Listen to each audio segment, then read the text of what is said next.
और वो 500 करोड़ का कागज लेकर के इस शहजादे हरियाणा में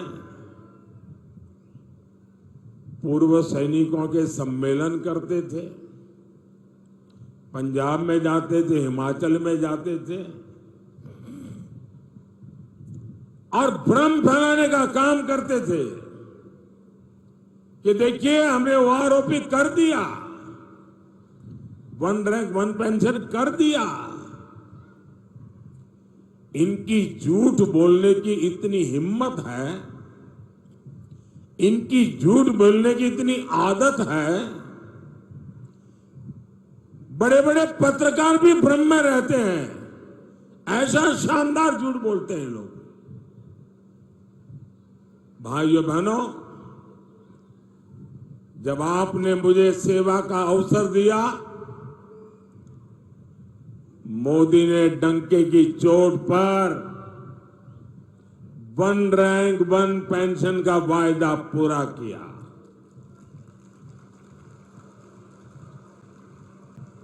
और जरा गांव-गांव पूर्व सैनिक परिवारों को बताइए कि कांग्रेस कैसा झूठ बोलती है। उन्होंने 500 करोड़ रखा था, हमारी सरकार ने जब ओआरओपी दिया तो कितना खर्च हुआ पता है? उन्होंने 500 करोड़ का खेल खेला था, हमने 1 रैंक 1 पेंशन दिया, तो अब तक 1,20,000 करोड़ रुपए, उससे भी ज्यादा मोदी हर सैनिक की परिवार को पहुंचा चुका है। अब आप बताइए, 500 करोड़ कागज पे लिख करके देश के लिए जीने मरने वाले, देश के लिए जान की बाजी लगाने वाले, और हरियाणा कुरुक्षेत्र की धरती जहां सत्य विजयी होता है, उस धरती पर पूर्व सैनिकों के सामने झूठ बोलने का पाप किया था। और जब मोदी ने इसको लागू किया, 1,20,000 करोड़ रुपए के साथ हर परिवार की चिंता की है, और मोदी हर परिवार की चिंता समझता है, और इसीलिए ऐसे संवेदनशील निर्णय लेता है।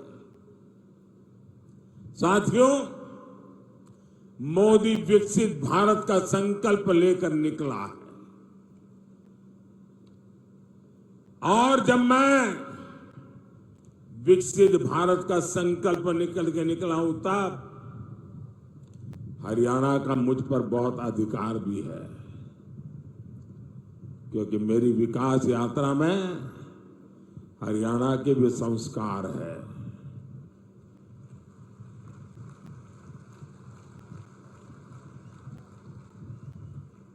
मैं आज आपको गारंटी देता हूं,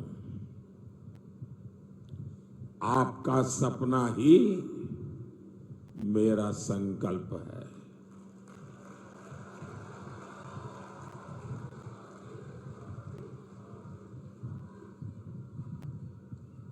पल पल आपके नाम,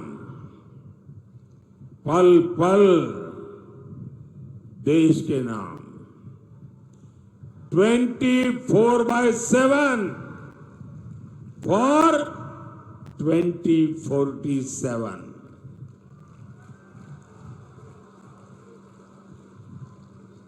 भाइयों बहनों, विकसित भारत के 4 स्तंभ हैं: गरीब, युवा, महिला और किसान। मोदी इन 4 स्तंभों को ऐसी मजबूती देना चाहता है ताकि मेरा देश मजबूत हो, मेरा हिंदुस्तान मजबूत हो। किसानों का कल्याण मोदी की प्राथमिकता है। 2014 से पहले के 10 साल में कांग्रेस की सरकार ने देश के किसानों से सिर्फ, और ये भी मेरा एक काम करेंगे, जरा मैं आपको पूछता हूं, मेरा एक काम करेंगे? जरा हाथ ऊपर करके बताइए, करेंगे? ये मैं जो आंकड़ा बोलता हूं याद रखेंगे? किसानों को जाके बताएंगे? धीरे धीरे हाथ नीचे हो रहा है, बताएंगे? कांग्रेस के जमाने में सिर्फ 7.5 लाख करोड़ रुपए का अनाज एमएसपी पर खरीदा गया था कांग्रेस के जमाने में। 10 साल में कितना? 7.5 लाख करोड़ का एमएसपी पर अनाज खरीदा गया था। ये किसानों के नाम पर राजनीति करते हैं ना। 10 साल में 7.5 लाख करोड़। और मोदी ने क्या किया? 10 साल में 20 लाख करोड़ रुपए का एमएसपी में हमने किसानों से अनाज खरीदा है।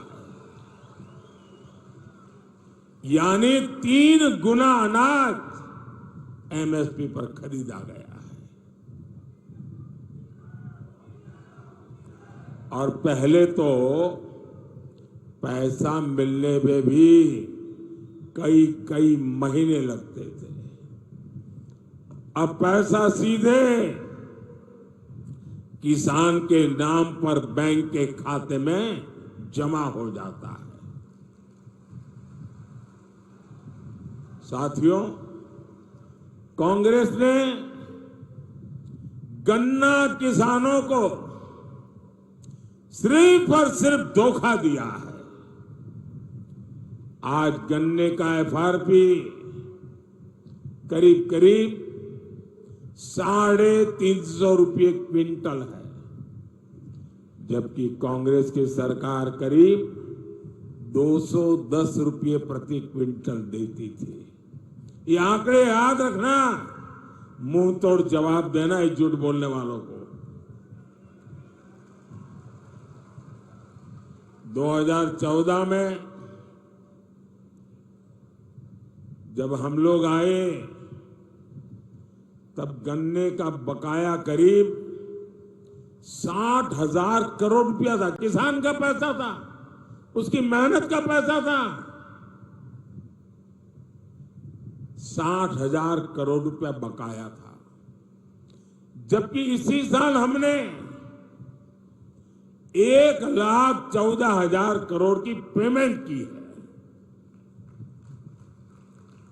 यहां अंबाला, करनाल और कुरुक्षेत्र के किसानों को पीएम किसान सम्मान निधि के भी, मैं सिर्फ इसी इलाके का बोल रहा हूं, इसी एक इलाके में 650 करोड़ रुपए से ज्यादा किसानों के खाते में ट्रांसफर किए गए। साथियों, आज दुनिया के सामने भारत सुपर फूड लेकर के गया है। न्यूट्रिशन की दुनिया में दुनिया को बहुत कुछ देने की ताकत भारत में है, और इसलिए ग्लोबली पोषक आहार उसका हब बनाने की हमारे पास ताकत है। यानी जो ज्वार, बाजरा जैसा मोटा अनाज हमारा हरियाणा का किसान उगाता है, उसे मोदी दुनिया तक पहुंचाना चाहता है। और इसलिए हमने सारे देश में एक पहचान बने, इसलिए इस मोटे अनाज को श्री अन्न नाम से पहचान दी है। और हमने पूरे दुनिया के लिए अंतर्राष्ट्रीय मिलेट ईयर मनाया। और इसकी ताकत देखिए, विश्व के लोगों को जब मैं कहता हूं कि हमारे छोटे छोटे किसानों के द्वारा पैदा होता है, कम से कम पानी में होता है, एनवायरमेंट फ्रेंडली होता है, केमिकल और फर्टिलाइजर की दुनिया से दूर होता है, तो दुनिया के लोगों को अचरज होता है। पिछले दिनों मैं अमेरिका गया था। अमेरिका के राष्ट्रपति जी ने व्हाइट हाउस में बहुत बड़ा भोजन समारोह रखा था और देश का प्रधानमंत्री के लिए इतना बड़ा आजादी के बाद ऐसे अवसर बहुत कम आए। लेकिन मजा ये थी कि सारे मेहमानों को खाने में ये हमारा मिलेट परोसा गया था, ये ज्वार बाजरा परोसा गया था। ये सुपर फूड की पहचान मेरे हरियाणा, राजस्थान, ये जो राज्य है, उनके किसानों के लिए बहुत बड़ा अवसर लेकर आई है। साथियों, हम एक बहुत बड़ी, दुनिया की सबसे बड़ी योजना उसको लेकर के आए। हम 2 लाख से ज्यादा गोडाउन बनाने पर काम कर रहे हैं। हमारे देश में अनाज के इतने बड़े भंडारण, उस दिशा में हम काम कर रहे हैं। आने वाले 5 साल में हम आलू, प्याज और टमाटर किसानों के लिए विशेष क्लस्टर बनाए जा रहे हैं। साथियों, मोदी की एक और गारंटी खेती में ड्रोन क्रांति की है और इसकी जिम्मेदारी मैं माताओं बहनों को दे रहा हूं।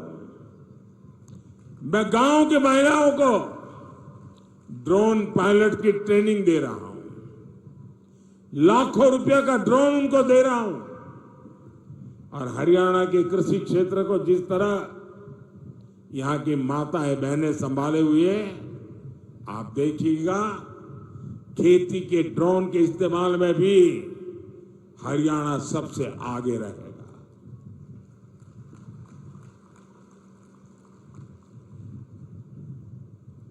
साथियों, खेलों की दुनिया में आज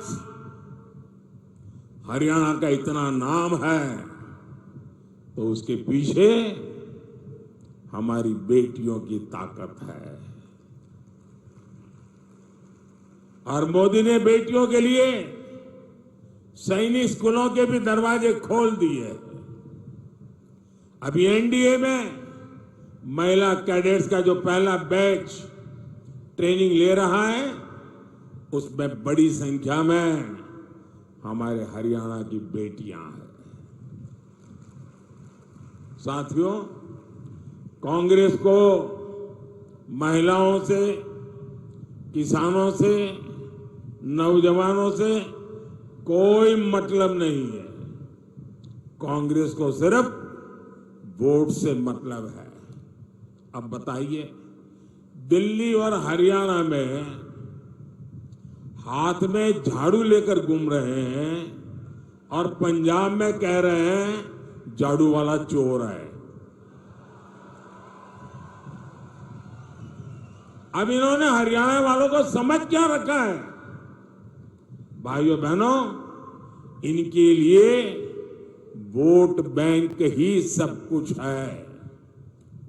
अब कांग्रेस के लोग कहते हैं कि एससी, एसटी, ओबीसी का आरक्षण धर्म के आधार पर बांट देंगे। ये दलितों का, पिछड़ों का आरक्षण छीन लेना चाहते हैं। ये लोग अपने वोट बैंक को खुश करने के लिए सिखों और दलितों को नागरिकता देने का भी विरोध कर रहे हैं।